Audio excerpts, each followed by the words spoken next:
you put the pots and pans away loudly. Yeah. You don't slam and break stuff, but you loudly. And then when you vacuum, you make sure you get really close to them. Were you having a conversation? I'm sorry. I'm a little busy cleaning up after you. Yeah. So it's rage cleaning. That's because rage cleaning. Yeah. That could be a replacement for like the rage rooms. See? Yeah. You know, we might be onto something here, Monica. Oh, we might start a new business. You could have rage cleaning parties at these different businesses. You have a free work staff. True story. Be Nice Individuals Podcast. Hey folks, this is Thaddeus on the Be Nice Individuals Podcast, which is hosted here at the Flagler Voice Podcast Studio. A very special guest. They're all special. Monica. I've been trying to get her in the studio for a while. There's schedule. She's a busy lady. But we got Monica Garcia in the studio. What's going on, Monica? Not much. Just making the dream happen. You know, one thing that's interesting is I had heard your slogan for, I think, months before I actually met you in person. Oh, that's good. Yeah. It's not clean unless it's Monica Clean. Is that right? Yeah. So how did you come up with that? I didn't. It was literally on the TV show Friends. Really? Yeah. So like Monica is crazy good cook and she is a crazy good cleaner. She just loves to clean and she does it well. And there was an episode where the friends were cleaning the apartment and then she came back and cleaned behind them and they were like, why did you just clean? And she goes, because it's not clean unless it's Monica Clean. And so I knew that. And then I was working for a cleaning company in another county, a friend of mine, before I moved to Flagler. Yeah. And her clients, I was a team lead. Sometimes I was an acting supervisor. Sure. And her clients would call and request me and they would say, hey, can you send me Monica because I want my oven Monica clean. And I was like, did they watch the show or is that just a thing? Yeah. And then I moved to Flagler County and she was like, I'll help you start your own thing. Yeah. And I was like, oh, that sounds amazing. And I was like, I wouldn't even know what to name it. And she goes, Monica Clean. And I was like, a light bulb. I was like, yeah. Because there were so many people that used to call her and just say, send me Monica. I want things Monica Clean. Yeah. Well, that's perfect because obviously you like Friends as well. Oh, yes. Yeah. Were you sad when the season stopped, the show stopped? Yeah. Yeah, I mean, I knew at some point it would come to an end, but I was very sad. It was like, okay, now what do I watch now? And I don't really watch much. Yeah. Well, even your logo has a bit of influence from Friends, does it not? Yes. So the font on my logo is Gabriel Weiss, which is the logo from the Friends. That's awesome. Not the logo, the font. I'm sorry. Yeah. Yeah. So what got you into cleaning in the first place? Tell me about that. So, growing up, I was a foster kid, and growing up, we had chores to do. Yeah. I was a tomboy. I wanted to be outside. I wanted to go play. I wanted to go things. I was the youngest of 15 foster girls. Whoa! In one house? In one house. Wow. Well, there was two houses because they were side by side next door neighbors. Oh, okay. My foster mother had both houses and the back of the houses connected. Okay. So there were 15 of us. Nice. In Miami in two different houses, and I was the baby. Yeah. And I found that anytime I got in trouble, I was stressed out. I didn't have band practice or something, I would clean stuff. And I mean, I'm 11 and 12. And it was like rage cleaning mostly. Yeah. I didn't know how to express my emotions. I didn't know how to express feelings. So whenever I got upset, sad, anything that was a negative feeling, I would go clean. Yeah. And then I would feel better. Yeah.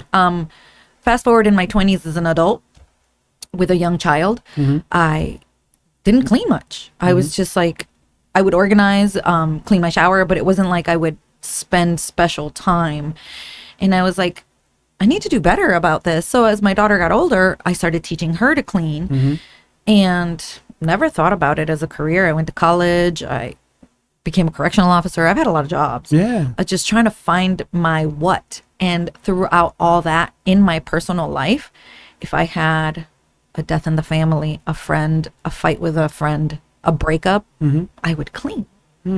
So I was like, this is stress relieving, I guess.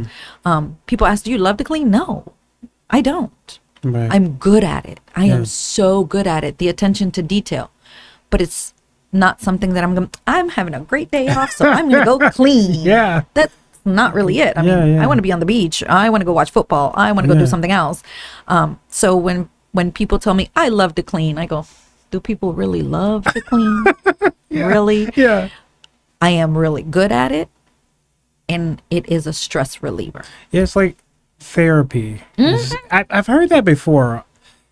It can be distracting, but you said you were using it to push out emotions like rage. Yeah. But I don't see how when you're doing something with rage that you wouldn't just break everything that you were trying to. No, it's called rage cleaning. So rage cleaning is you just walked into the house and you've got 3 teenage children sitting there that have been playing video games and eating crap all day, and nobody's cleaned. So instead of me exploding, I would just start cleaning, but loudly. Oh, I see. So like you put the pots and pans away loudly.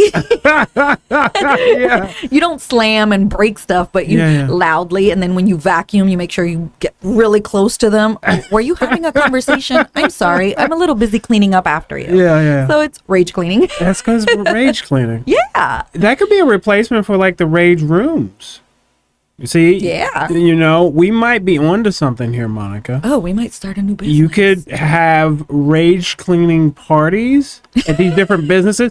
You have a free work staff. True story. That is true. Yeah. So is it you got a couple employees as well? Yes, I have 4 employees. Nice. Yeah. And are you guys like a family? Is that what? We have a very tight-knit culture. Okay. So 2 of our girls are newer. We have one that's been on with us for like 3 days. Today's Wednesday. Yeah. And then we have one that's been on with us for 4 weeks. Yeah. And then the other 2 girls, they've been here much longer. We've had employees in between them that have no longer here for whatever reason.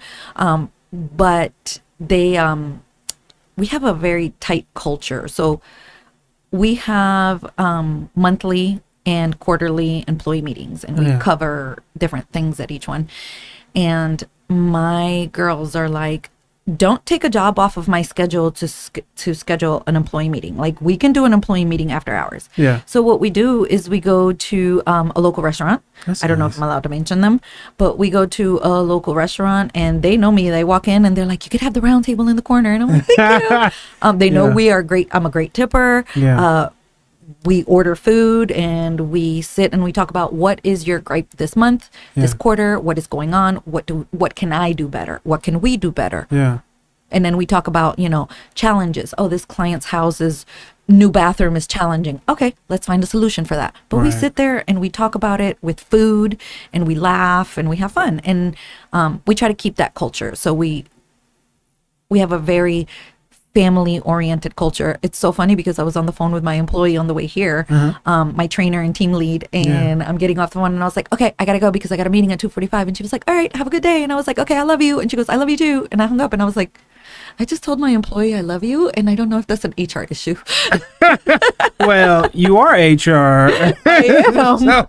But that's cool. You never said that before. Sometimes you hang up with a friend and you go, love you, and you're like, oh, wait. Well, I do love them, but it's not a word. That's not something I normally say to everyone. Yeah. So I think I may have caught myself, and sometimes I ask, I think I just said I love you, but I don't remember. I'm just like, whatever. I do love them. Yeah. So if I tell them I love them, I love them. That's nice. I wonder if they think that's weird. I don't think so. I think that's like your relationship has reached a new level of trust and just camaraderie. Yeah. You see what I did there? It's camaraderie. It's not weird. No. I'm awkward on a regular, so. That's good. That's good. So you clean residents. Do you have any horror stories? I must know. Every cleaner has to have some horror story where it was towing the line of like a house and biohazard. Do you have any fun stories like that? Yes. Okay. Have you ever opened a microwave and roaches ran from you? A microwave. I think I have actually, but it was probably in police work. But tell me your story. Oh, this is on they wanted to sell their house, and so they wanted to. Their realtor told them, "You have got to get this place cleaned before, we do this." And this realtor is a friend of mine, and she recommended us. He got a couple of prices, and we were the best. And my employee and I walked in there, and this was 3 years ago, and we were like, okay. We got into the job, and then I started seeing some dead bugs, and I was like, dead bugs are okay. We don't clean when there's any kind of infestation, because one, I can't have my equipment in a house that has an infestation, because if I take it to another house, I can't spread that. Yeah. I don't need that in my house. I don't need that in my car. So we do let clients know, if you have a live infestation, you have got to get it mitigated before you come to us. And so they were dead. So we started cleaning. 45 minutes into the cleaning, I opened the microwave. And there was, a family of 15 in there, and they scattered. Yeah. I closed the microwave, and I was like, I don't know what to do. I was new at this. Yeah. I had not researched, how do I talk to a client about their infestation? So that's an uncomfortable conversation to have someone. It is, One, you don't want to make them feel bad about their house. Yeah. They know what their house looks like. They know why you're there. You don't ever want to make anyone feel bad, but it's an important conversation that you have to have. Yeah. So I was like, okay, the realtor is the one who told us to come here, so let me call the realtor. So I called her, and I was like, hey, this is the situation that I have going on. And she said, girl, leave. I'll talk to him. So yeah, we ended up leaving. We just had a deposit, so we kept the deposit because it's a last minute cancellation or a mitigation. And I told him, get it mitigated, we'll come back. And not another deposit. So get it mitigated, call us back. And he never did, so I don't know what happened. Oh no. And then he probably didn't sell his house. I don't know. Yeah. I don't know. He did not become our client, though. Yeah. Well, which is good, probably. I mean, we could have helped him after he got the roaches mitigated. Probably not, though. See, here's why. I don't know, though. I'm not in the cleaning world. But I imagine that if they had roaches in the first place, then they probably would have roaches still when you came to help them. But do you think he would have changed his ways? I don't know. I don't want to speculate. Yeah. Yes. Or maybe they would have gotten some pest control service or something like that, where it wouldn't matter.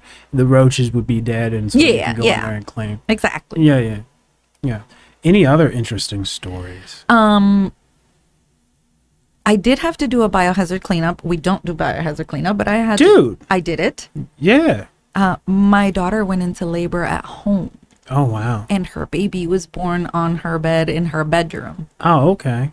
See, that's a no paramedics, no firefighters, no police. We were just like, okay, this is happening right now. I thought you were talking about like cleaning up a crime scene. I have, but you have. Yes. Yeah. Interesting. I have, but I don't want to go into that one. No. That client the client that hired us to do that is still our client. And Yeah. No, absolutely. And that's one of the things I was kind of curious about here. If there is actual companies to just specialize in that. Because in law enforcement, I used to call a company. Yes. So there are companies who specialize. But if you look up do you need a special license to do biohazard cleaning? You really don't. Really? You just have to have the training. You have to make sure it's not a certification. You have to make sure that you train your clients, your employees. You have to have gloves, a white suit, just what to do with you can't reuse those cleaning cloths. Like those are trash. No. Yeah. Okay. Anything that you use on that, you pretty much have to get rid of. Okay. So it's expensive.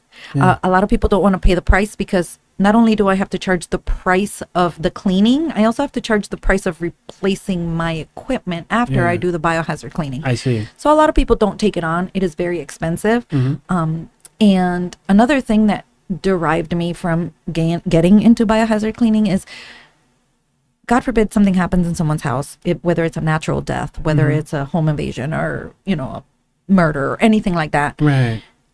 After that family has gone through that, I don't want to turn around and go, okay, so you owe us $2,000 now. Yeah.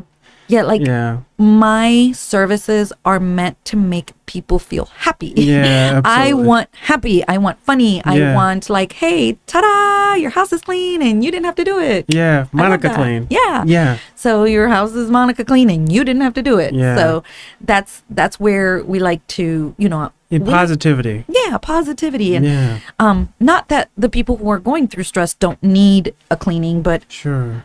Like I said, it's very expensive to do a biohazard cleaning, and I don't want to have to go like, oh yeah, here's your big ticket item. Yeah. After your family member is gone. So yeah. Speaking of positivity, do you want to tell the audience anything about the cancer cleaning? Sure. Yeah, let's talk about that. So we partnered with Cleaning for a Reason. Mm-hmm. Cleaning for a Reason is a 503c, and they do they facilitate us to do free cleanings for cancer patients. Yeah. So anyone, man, woman, or child, currently going through cancer treatment, surgery, hospice, anything like that, they are eligible for free cleanings through Cleaning for a Reason. Mm-hmm. So people have asked, so who pays you for these? Nobody. Cleaning for a Reason does not pay us for it. Mm-hmm. I pay my employees for it, but it just comes out of the company's money. We don't, this is how we give back. Our community supports us. Our community talks about us. Our community follows us. So this is how we give back. We do have to have everyone vetted through Cleaning for a Reason, because unfortunately there's still some people in the world that go, hey, I have cancer, to get something for free. So Cleaning for a Reason does vet them. They put them on my roster, and then I contact the client and I tell them, hey, you've been awarded free cleanings through Cleaning for a Reason, and I want to get you on the schedule. And people are usually very grateful. Yeah, that's cool. It's like the really good businesses, I find that they really attach themselves to some type of cause or something like that, because success is nothing unless you find a way, I think, to really give back. So for the audience, how can people get in contact with you to have them out there, or have your staff and yourself out there to get their house Monica Clean? So you could get an estimate through our website. It is monicacleanllc.com. We have a Facebook page, Monica Clean LLC. Our email is monicaclean48@gmail.com. And our phone number is 386-366-0578.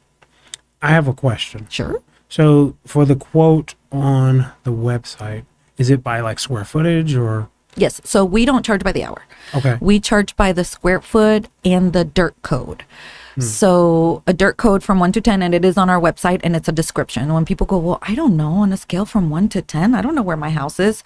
Cleanliness means something different to you, to me, to the next door neighbor. Right.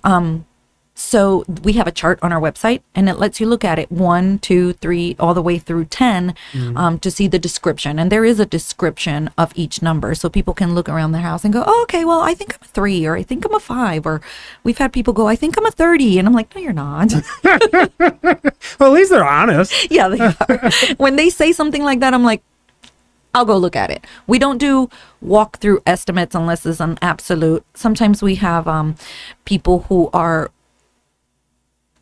visually handicapped, blind. So they call us and we're like, I'll be right there. I will come through and look at it and stuff. And usually they have a family member there too. But we do walk through estimates when it's absolutely necessary. But in order to get people a quicker estimate and be able to get in their house quicker, because when people are calling you, I need a cleaner, they're not planning for, I need a cleaner in January of 2025. They're like, I've got family coming to my house. It's a hot mess. Help me now. Yes. Yes. Well, that's cool.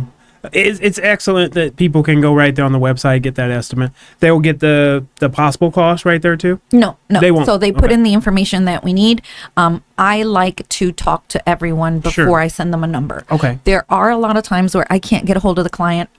They're either because of their job. We have a lot of clients who work in hospitals. They can't be on the phone. Right. So it's either a text message or some kind of email communication. But I like to talk to people because sometimes we have people who are one person living in a 4-bedroom house. Right. And it's like, well, all 4 bedrooms aren't used unless I have company. Right. So I don't want to charge you for cleaning all 4 of your bedrooms if I'm not cleaning all 4 of your bedrooms. Right. That square footage has to be subtracted. Sure. We add it when they're like, I have family coming and I need those bedrooms done. Absolutely. Your price is going to be different for this clean. Right. But we'll do that. So I want to know what you're going through. I want to know, is this a special occasion? Are we looking for a reoccurring service? Do you want us to come out every week, every 2 Yeah. weeks? Did you just have a baby? That's important. I need to know what time we can come. Right. Sure. I don't want to interrupt that baby's nap. Yeah, because, new moms, you wake that baby, you're putting it to sleep. And I don't have time to put a baby to sleep right now. No. No, I gotta go to the next house. No, yeah, I have to go to another meeting. I can't put your baby to sleep, but it can come with me. Well, there you go. Yeah. Well, folks out there, make sure you guys reach out to Monica to have that house Monica Clean. because it's not clean. Unless it's Monica. See, I'm on to it. I know what to say. I saw. We like have I to said, train everyone. Yeah, I saw it on I think Facebook. It's not clean unless it's Monica Clean. I'm like, that's good. But that branding, it obviously will stick with a person even after you're gone and you're on to the next house and stuff like that. It's not I clean hope unless so. it's Monica Clean. So Did you see our friend's couch and our central perk setup we have for like events? Oh. never been. There's the business you're saying, or Yeah, so when we do after hours or when we do events, like table events like we did at the funeral home. yeah, you bring out the couch. Yeah, the couch is there. You know, and the I saw this tables- couch. Yeah, I didn't know it was your couch. Yeah. Yeah. I make it look like Central Perk. Oh, that's cool. Cool. You really embrace the whole Friends vibe. I like that. That's Well, cool. we are a friendly residential and commercial cleaning service. Oh, See what I did there? See what I did there? Yeah. I'm channeling my inner Joey. Joey. So, folks, make sure you guys reach out to Monica so that you can have your residence, your commercial property, have it fully cleaned, because it's not clean unless it's Monica Clean. But again, this has been Thaddeus and Monica on the Be Nice Individuals podcast, which is hosted here at the Flagler Voice podcast studio. And I tell you guys this all the time. This is your space. Come in here, shout out your business, shout out your ideas. Maybe you're a political candidate that wants to reach out directly, connect to your constituents. Cool. We have live call-in features here. We can make that possible. But again, this has been Thaddeus and Monica on the Be Nice Individuals podcast. And we'll see you next time.